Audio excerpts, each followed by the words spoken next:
guys, எல்லாரும் எப்படி இருக்கீங்க? இன்னைக்கு ரொம்பவே டேஸ்டான மீன் சீபியா தான் பார்க்க போறோம். மீன் சீபியா வந்து மீன் குழம்பு மாதிரி தான், ஆனா கொஞ்சம் வந்து மெத்தட் வந்து டிஃபர் ஆகும்.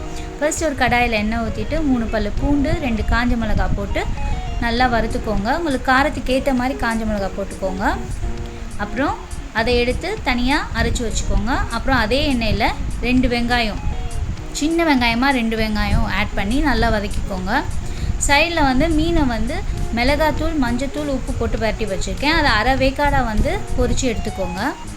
அப்புறம் இந்த பக்கம் கடாயில் கருவேப்பிலை போட்டுக்கோங்க. அப்புறம் அரைச்சி வச்ச தக்காளி வந்து 3 போடுங்க. அப்புறம் அந்த சில்லி பேஸ்ட்டையும் இதில் ஆட் பண்ணிக்கோங்க. மிளகாத்தூள் வந்து இதில் போடாதீங்க, லைட்டாக மீன் பொரிக்க மட்டும் யூஸ் பண்ணிக்கோங்க. அப்புறம் காரம் ரொம்ப ஆகிடும்.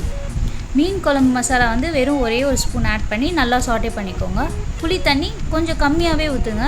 மீன் குழம்புக்கு ஊற்றுற மாதிரி நிறையா ஊற்றிடாதீங்க. மலன்னு இந்த மாதிரி கொதி வந்தோடனே இதில் பொரிச்சு வச்ச ஃபிஷ்ஷஸ்லாம் ஆட் பண்ண போகிறோம். மீன் பொரிச்ச எண்ணெயோடய இதை ஆட் பண்ணுங்கள். நல்லா மேலே எண்ணெய் விட்டு நல்லா டேஸ்டியாக வரும். மேலே லாஸ்ட்டாக வந்து கொத்தமல்லி போட்டு இறக்கிடுங்க. என்கிட்ட கொத்தமல்லி இல்லாதனால நான் ஆட் பண்ணல. இதுக்கு சைட் டிஷ்ஷாக பீட்ரூட் பொரியல் தான் செஞ்சுருந்தேன். அவ்வளோதான், இன்றைக்கான லன்ச் ரெடி. சுட சுட சாதம், பீட்ரூட் பொரியல், மீன் சீபியா. நீங்களும் ட்ரை பண்ணி பார்த்து எப்படி இருந்துச்சுன்னு கமெண்ட் பண்ணுங்கள். இது கொஞ்சம் டிஃப்ரெண்ட்டாக இருக்கும், எப்படி இருந்துச்சுன்னு சொல்லுங்கள்.